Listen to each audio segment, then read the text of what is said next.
গোপালগঞ্জের কাশিয়ানী উপজেলার রামদিয়া সরকারি শ্রীকৃষ্ণ কলেজের বেদখলকৃত জায়গা উদ্ধারে এক আলোচনা সভা অনুষ্ঠিত হয়েছে।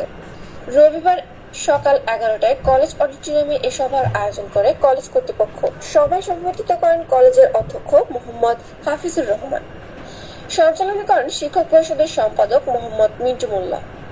অধ্যক্ষ হাফিজুর রহমান কলেজের দলিলপত্রের আলোকে জানান, রূপালী ব্যাংকের পাশে বাদল চন্দ্র সরকার ও কাননবালার ভবনের কিছু অংশ, স্কুল গেট সংলগ্ন সরস্বতী স্টুডিও, ব্যবসায়ী আবুল কাসেম মোল্লার ভবন এবং ডাকবাংলোর জমি সহ এলাকা কলেজের সম্পত্তি হিসেবে দলিলে উল্লেখ আছে। এখানে আরো বেশ কিছু জায়গা কিন্তু এই কলেজে এই যে দুটো দাগ বলেছিলাম যে 339, 340 এই দাগগুলো পরে 663, 464 হয়, বর্তমানে 379, 380, 81, 82 এই সব দাগে কনভার্ট হয়ে গেছে।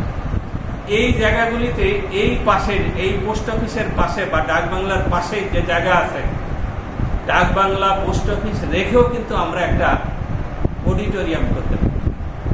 এখানে অডিটোরিয়াম করলে দেখেন শুধুমাত্র কলেজ উপকৃত হবে তা না, এই অডিটোরিয়ামে আপনাদেরও অনেক সামাজিক প্রোগ্রাম আছে। আপনারা কলেজ থেকে ঘরে পরিশ্রমের ফসল হিসাবে কলেজ দেখছি, আমাদের পরিশ্রমের মাধ্যমে এই কলেজ একটি সুন্দর পরিবেশ পাবে, এটা আমরা আপনাদের কাছে প্রত্যাশা করি। আপনাদের সহযোগিতা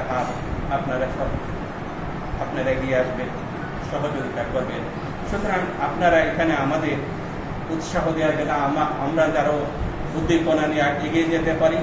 আপনাদের কিছু কিছু মতামত এখানে ব্যক্ত করবে, আপনাদের মতামতের সাহায্যেই আমরা সামনে এগিয়ে যাব। এই প্রত্যাশা রেখে আপনাদের আবারও এখানে অনেক ব্যস্ততার মাঝে সময় দেওয়ার জন্য আবারও আপনাদের ধন্যবাদ জ্ঞাপন করে আমার বক্তব্য শেষ করছি। জেলা প্রশাসকের কাছে আবেদন করা হয়েছে দ্রুত ব্যবস্থা নেবেন তিনি। আলোচনায় অংশ নেন স্থানীয় গণ্যমান্য ব্যক্তি ও সাংবাদিকরা। তারা কলেজের জমি উদ্ধারে সর্বাত্মক সহযোগিতার আশ্বাস দেন এবং প্রশাসনের দ্রুত পদক্ষেপ কামনা করেন। এই জমি উদ্ধার হলে কলেজের উন্নয়ন আরো ত্বরান্বিত হবে। আমরা সবাই মিলে সহযোগিতা করব। স্থানীয়রা আশা প্রকাশ করেন, কলেজ কর্তৃপক্ষের কার্যকর উদ্যোগের মাধ্যমে শীঘ্রই বেদখলকৃত জমি উদ্ধার সম্ভব হবে।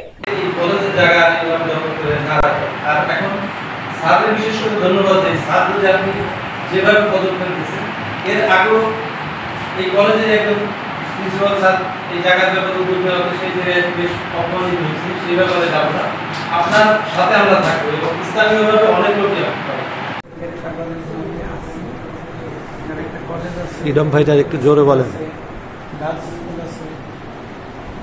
সুতরাং আমার এখানে একটা সেই বাল্যকালের যে পরিবেশ এটা ফিরে পাই একদমই আমরা জানছি এবং কলেজটা যেভাবে আমরা নিকটতম প্রতিবেশী যারা ছিলাম রামদিয়া সরকারি শ্রীকৃষ্ণ কলেজের জায়গা উদ্ধারের দাবিতে এলাকাবাসীর এই ঐক্যবদ্ধ অবস্থান নতুন আশার সঞ্চার করেছে।